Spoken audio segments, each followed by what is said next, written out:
Hey guys, it's DC, and welcome to the Soap Sanctuary where all soap lovers are welcome, guys. This is my bold and the beautiful review. B&B needs a serial killer. I had no intention, by the way, to do a B&B review today. I was going to do GH and Days, but I watched B&B last night. And imagine my surprise watching B&B, the week's worth of it. And it's been 2 weeks since I watched B&B, and it seems like everyone is just standing around having the same conversations they had 2 weeks ago. Not much has exactly changed on B&B. And I just remember thinking, yeah, this is part of my problem with this show. Nothing really happens.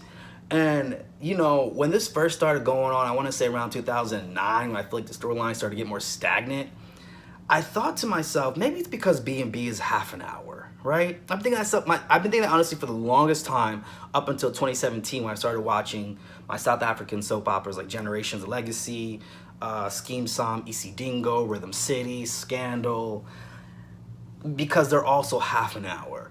And I realized it's not that B&B is half an hour, it's just the writing. And plus, if you think about it, all the American soaps, even Loving, All My Children, General Hospital, YNR, Days, were all half an hour at some point in time originally. So it's not that it's half an hour, it's the writing. Even the British soaps I watch now, they deliver in their writing. They deliver. So much happens, you even forget the show was even half an hour. And it's really only like 15 minutes less when you take out commercials and stuff than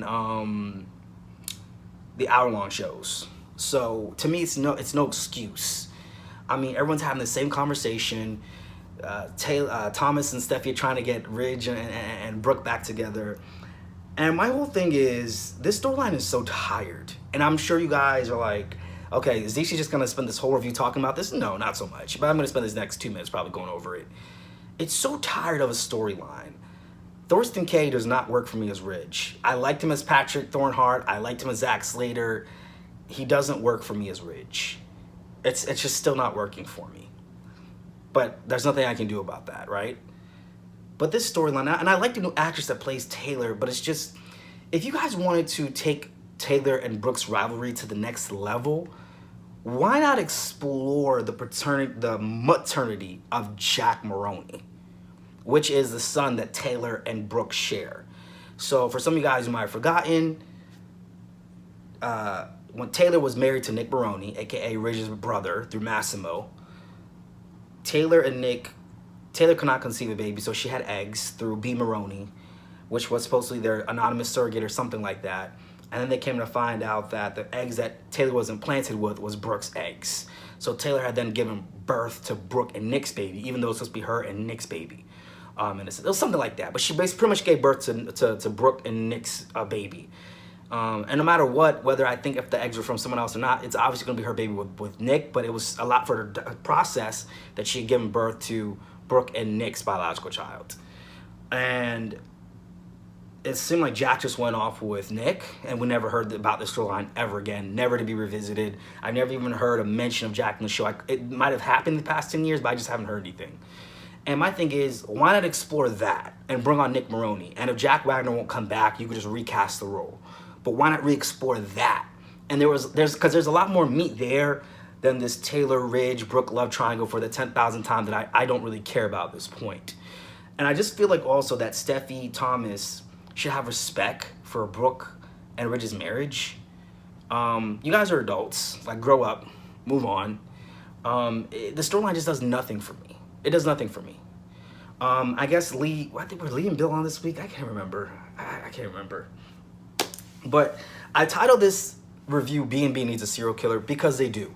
They need a serial killer. That's not a clickbait title, because that's one thing I cannot stand on YouTube is when people do clickbait. So if some of you ever comment below and say, oh, you didn't talk about a serial killer in B&B, that tells me you skipped. You didn't get to this point of the video. So at least watch the whole video before you say it was clickbait, because I don't ever do clickbait. At least I don't think I do. That's something I can't stand the YouTubers do, but soap YouTubers don't do that, I feel like. At least not the spoiler channels. You know, spoiler channels be doing that. They good on that. But I feel like most soap commentators on YouTube don't do that. Most soap YouTubers don't do that. But B&B needs a serial killer. Now, correct me if I'm wrong, because listen, I like to think of myself as a soap historian, but I could be wrong. I'm not perfect. Although I know I don't get every single detail 100% wrong. I'm like 85 to 90%. However, in doing my research, and of course what I remember even watching on myself of the show in the years, even watching past clips and past storylines, I don't recall B&B ever having a serial killer storyline. Correct me if I'm wrong. If there was one in the comments and I overlooked it from back when it first came out in the 80s, correct me. I'm open for correction. But I don't believe B&B has ever had a serial killer storyline. Passions has had one. Days has had one. Another World has had one. Loving had one. General Hospital had one. All My Children had one. Port Charles even had one. As the World Turns. Young and the Restless. But I don't think B&B has ever had one. And from what I remember, on Days there was, I made a list here. There was a Salem Strangler, Salem Stalker, the Necktie Killer. On Guiding Light there was Brent Lawrence, aka Marion Crane, and he killed off like, it was like two or three people. I know the most notable one was Lucy Cooper. Lucy Cooper, who was Harley and Frank's mom. And I think there was another serial killer right after that on Guiding Light. I think it was Will or something like that afterwards, who was Cassie's son. As It Returns was an Oakdale slasher. And these are not all the serial killers on those shows. I'm just saying like the most notable I remember. Loving, obviously, the Corinth Killer. YNR, there was David Kimball. GH, there was Ryan Chamberlain. Text Message Killer, and now The Hook. And I think there was another one too. That killed Susan Moore. Maybe it was Ryan Chamberlain, I don't know. Correct me if I'm wrong in the comments. All My Children was a Satin Slayer that I remember. One Night to Live, there was a KAD killer, the Music Box Killer, and then Daniel Colson, Nora's husband, who was killing, he killed Jen Rappaport, and then he killed on top of that because he didn't want people to find out he was gay. That storyline. Another World, there was a Sin Stalker, I think it was also called the Bay City Stalker, or they were separate from what I remember, I don't know. Port Charles, there was Greg Cooper, from what I remember. Passions, there was a blackmailer. I just think that B&B needs a good serial killer murder mystery. And I can think of a few people who could be killed off canvas. You know, this is my whole thing too in terms of this. I just feel like the writing on these soaps have gotten way too safe to a point where I'm not impressed. And like I said, I've discussed this on the videos before, and I've heard Albert say, and I'll probably reiterate on this video, when did it become okay for us to just get okay storylines on soaps? When did that become okay? I just feel like, I understand we're living in a very PC culture, cancel culture, all this stuff, and I don't know if this has anything to do with it, but I just feel like soaps, and I know everyone's complaining about soaps, right? It's like, what do you love about soaps? I feel like Days is actually the soaps where they're doing everything I feel a soap should be doing for right now to a 70% passing grade degree. But I feel like soaps don't write storylines anymore these days. They just go off of cliches, and they don't write like they used to. You know, with B&B to me, when I was watching the show, it had good storylines. They had found out that Jackie Maroney was a prostitute. And then, you know, she got into this huge argument with Stephanie Forrester for exposing her, and Stephanie had threw Jackie over the staircase. And I remember like it was yesterday. Let go of me, Jackie, let go of me. And then she threw her off the staircase, and then Donna was like looking from like down below, like, oh my God. And then Stephanie looks over the staircase and goes, Jackie! But there's more in life than your precious Forrester creations, like children, like shut but that up, means Jackie, nothing for to God. you, nothing because you are the most despicable, disgusting woman I've ever met. Do Let you go hear of me? me, Jackie. Shame on you! Oh my God! Oh my God, Jackie!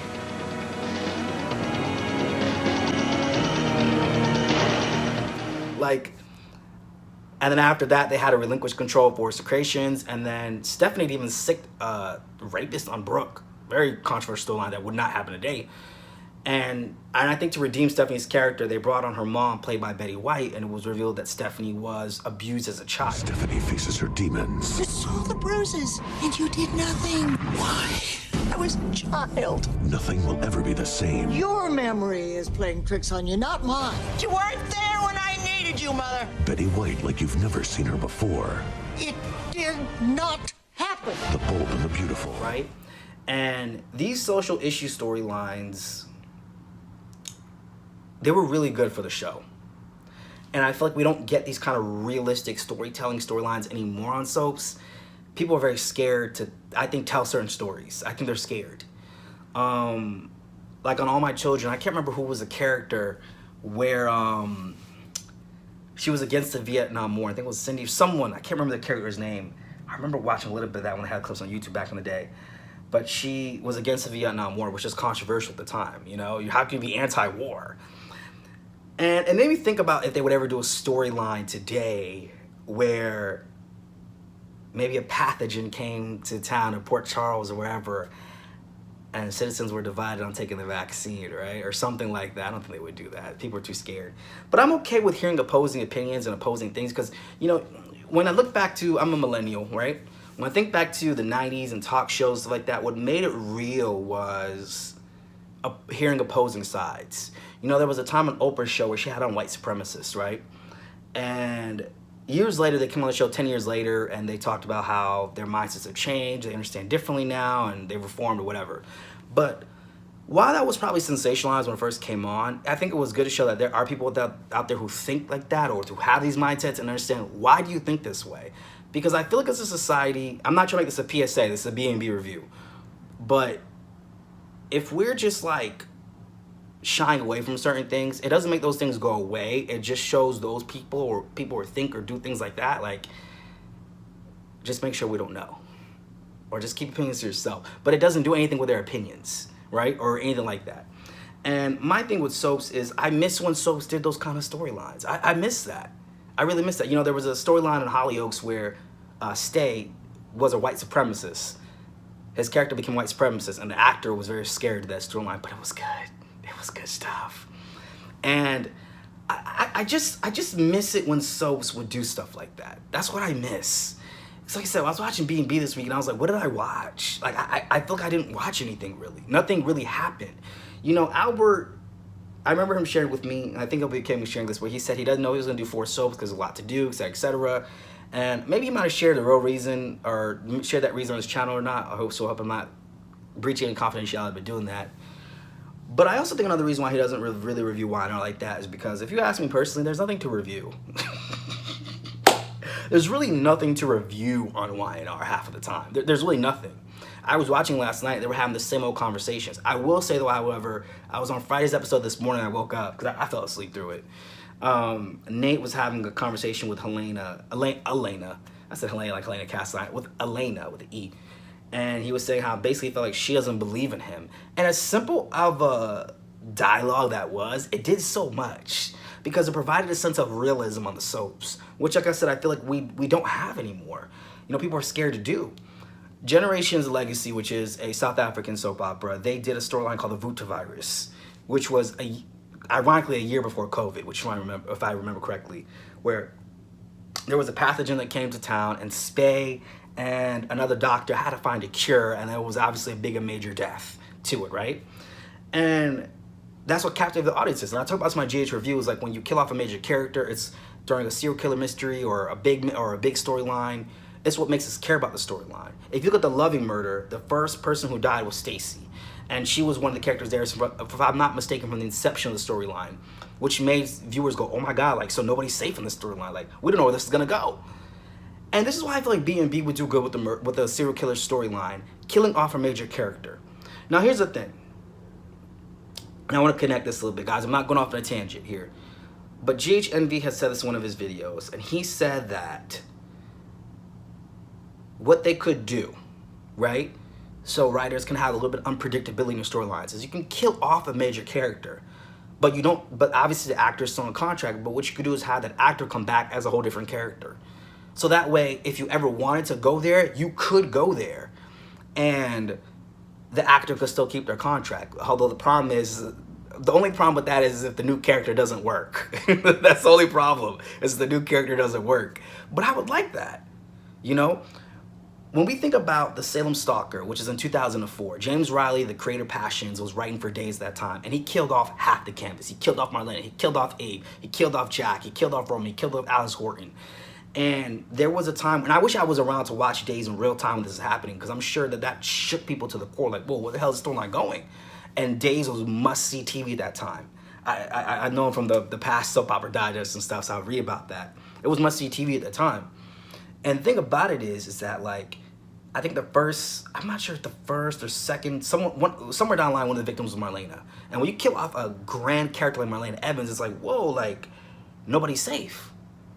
This is not predictable now, right? Now, with James E. Riley, they gave him carte blanche, but then people got scared because they said, like, he just killed, like, the writing staff and the people in production got scared, so they pretty much gave him the boot after that. And that's when they came up with the New Salem, the Mellowsween Island, where everyone was still alive, because they were scared, like, what is he doing? But it got people to watch their show, and that's why they gave him full reign, carte blanche, because the show was tanking. And he's like, I gotta do this, why not?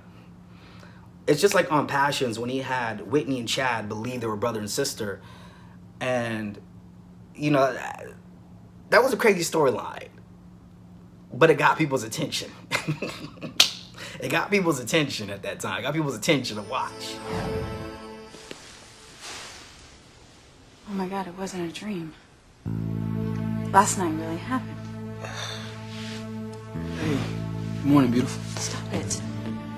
God, just don't call me that. I'm your sister, for God's sakes. My beautiful sister. Chad, we made love. Okay, you and I made love. And it was wonderful both times. No, it was sick and it was disgusting. Whitney, we're in love. No, we're gonna go to hell for it, Chad. Well, Stop you're not it. leaving, are you? Where Yes, you going? I'm leaving. I have to get out of here. I can't live with myself after what we've done. And that's the thing with soap, is find that balance of not sensationalizing the storyline, but also making it shocking enough to, like, there's a reason why we want to tune in the next day. And it's not stagnant. And with B&B, I wouldn't mind if they had a serial killer storyline where there's a killer at a fashion show, right? Who's killing off all the Forrester models. But then someone major in the cast gets killed. Now, here's the thing. What the writers could do is just have that murder of the major character just be a red herring, and then later down the line, the serial killer could reveal that person is still alive and got them held hostage somewhere. But you still get the shock. You still get people want to know, whoa, you just killed off a major character, who's next? To tune in the next day. And then at the end, you can rewrite a little bit of history on that and say that the serial killer held that main character hostage somewhere, so not really dead. But we got something to shake things up a little bit. And that's my whole thing. I would be okay with that. And I would like to see the writers in BB attempt some of these things. I don't know if it's because they're trying to appease their Dubai audience. That's what I feel why we don't have certain storylines on B&B. In my opinion, that's all I'm saying. Because I do feel like once they went to Dubai, I think it was in 2013, 14, 15, one of those years, the storylines did start to change a little bit, even more so. Just from my observation. So for me, I just feel like it would be something that would serve the show well, because the storylines are all so predictable. And I'm not saying you always have to be shocking as a soap, but at the same time, write storylines that are going to draw me in. Like I said, as a soap, if you've been around for 20, 30, whatever, 40 plus years, I don't feel like you need to pull storylines out of your ass. You can actually write a good storyline or connect to a history that's already there. Like with Brooke and Taylor, you don't have to be fighting over Ridge and this whole thing and her sleeping with Deacon, with Brooke sleeping with Deacon. You can bring their rivalry to the next level now with Jack Maroney. That's the easiest thing you could have done. I don't know why the writers haven't thought of that. Maybe if they would want Jack Wagner. Look at me, I can't talk. They would want Jack Wagner back for that storyline. Maybe, I don't know. I really don't know. But I feel like, because I think he's taking a break from soaps. That's the feeling I get. Just recast him. Just recast him. Honestly. So you can actually write a good, proper storyline at this point. Because you already have a recast Taylor, so it's not going to be the same Taylor. You're not going to get the same flashbacks. So just recast. Because this storyline to me is just so boring. You know? And now they're going to make Thomas Psycho, so he's going to lose custody of Douglas. I'm over that storyline too. I'm over it. There's no true... And Thomas and Brooke have slept together at one point in time. They have, unless we forgot that. I understand, like, we feel like when it happened with the last actor, we don't... And the new actor comes in, it's like we automatically forget. We have amnesia. We have soap opera amnesia with recast. So we do. It's almost like it didn't happen, you know? But for me, I just want to see more better, thorough storylines on B&B. There's not even much for me to talk about, I feel like, this week, honestly. Okay, I'm not gonna lie. I really didn't watch. I was sleeping through a lot of it. It was so boring, you know? And maybe a part of me knew subconsciously by putting B&B on, I would fall asleep. Maybe. I don't know. Yeah, I don't know. You know, I fell asleep here and there and woke up here and there. I was watching it, and I just know if I was watching Hollyoaks or EastEnders, I would actually be aware to do this review. So for me, B&B needs a serial killer. Now, if I'm wrong, I could be wrong. They've never done a serial killer storyline before. I could be wrong, but when I looked and even researched, I didn't find anything. So I don't know. I could be wrong. Tell me if I'm wrong, guys. If I'm wrong, tell me. I'm okay with that. I'm not perfect. I know my Sabrina video, people are mad at me because there's certain facts I didn't get straight about Trina and Spencer, because I had a General Hospital review video on anti-Sabrina, which is a joke. I know people took that seriously. This is a joke. Me talking crap, you know? And even though I know Spencer had obviously was not really all the way involved in Esme's complicit crimes, I feel like he invited that spirit in. Let's just say that. He invited that in, though, you know? Esme capitalized off the anger he had for Ava to feel like she could go there. That's how I feel. But anyways, and obviously he went to jail for the crimes that he didn't commit. It was really Esme. But anyways, my whole thing is like, I just feel like I want to see good storylines myself. So I'm not trying to complain or anything like that, but with B&B, it's just like, give me something meaty, you know? And I only watched because I thought this was a crossover week. I guess a crossover is not till next week, okay?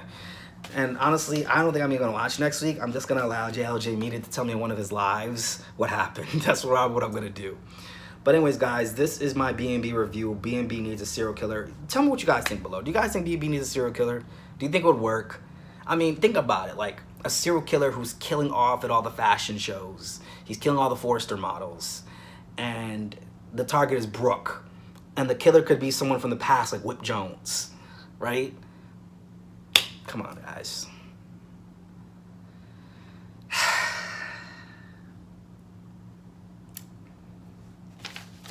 I don't even feel like B&B deserved a review this week. But I was talking about it so much to myself about how upset I was about the shows. Like, why don't I put this in review? Why don't you guys know my opinion? That's what my channel's about. All right, well, one of the many things it's about. I will be doing an EastEnders review because I wanted to really talk about Kat and Phil's wedding. You know, really quick, just a quick aside here. When it comes to my other soaps, I have actually been watching EastEnders since I was 12. I don't remember any of the people. I'm just now being reintroduced to everybody, but I definitely do remember Kat, Phil, and Sharon Watts. I remember their storyline like it was yesterday. Don't ask me why I can't remember nobody else, but I can remember those three. I can remember it, all right? But yeah, B&B, guys, I just want a better storyline. I just want a storyline that makes sense, that I can connect with, that, you know, right now, General Hospital is actually picking up the pace, and this is what I will say if you notice. For those of you guys who are listening to YouTube commentators and stuff, if you notice, I could be wrong, there aren't a lot of American soap opera commentators that cover B&B and Y&R. I could be wrong, but from what I see, there's not a lot of them. There are a few, but there's not a lot of them. And I think one of the reasons why that is because half the time there's nothing to review. My honest opinion, there's nothing to review half the time. Good or bad. There's just really nothing really to review half of the time, and we get that once in a blue moon.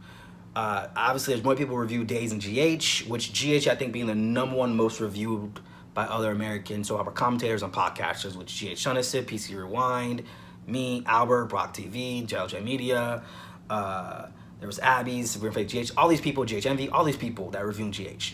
There's a lot more because there's action, there's meat. There's meat. There's a reason why Guiding Light got canceled. All right, it was competing with GH, and it brought nothing to the table half of the time. I mean, they did what they didn't. Compared to GH, they didn't. They brought something to the table. If you would compare it to B&B, they brought stuff to the table from Guiding Light. But compared to GH, though, they didn't. Tough spot to compete with in the 3 o'clock hour. Tough spot. But this is my whole thing, guys. I think B&B needs a good murder mystery. A serial killer mystery. I don't think they've ever had one. And, you know, when Vinny killed himself because he wanted Thomas to be the whole, it was so stupid. When Justin came on and framed Bill, I was like, oh, this is good. We're going to get something. And then they had the aftermath, and that was it. We never got no follow-up after that. None. Or the fact that Marcus was Donna's son with Justin, we never got no follow-up after that. Nope, none. None. Quinn, Carter, and Quinn, no follow-up after that. Nope, none. None. We're back to Brooke, Ridge, and Taylor. And I'm just like, did they like, Is there like a voodoo priest on staff at B&B that just like put a spell or a hex on Brad Bell to where he can't not write about Brooke and Ridge for like 10 seconds? I'm convinced.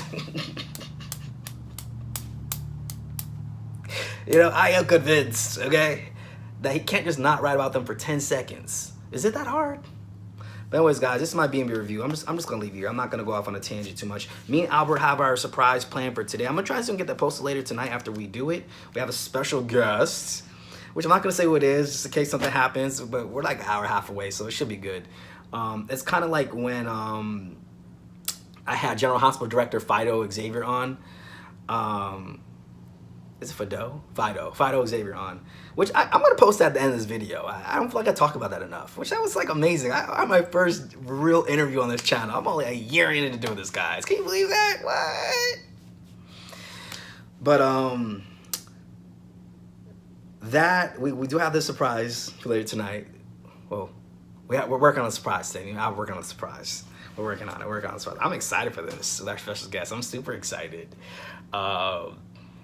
It's so weird, you know, like I'm really excited about that. You know, it's kind of weird. I feel like the things I wanted to do with this channel have just manifested so effortlessly. You know, I've always wanted to do something with JOJ Media that came, and then someone from one of the shows. My next bet is I would love to have one of the actors or actresses on my channel. Or who knows, maybe that's part of the surprise. Who knows? Ooh.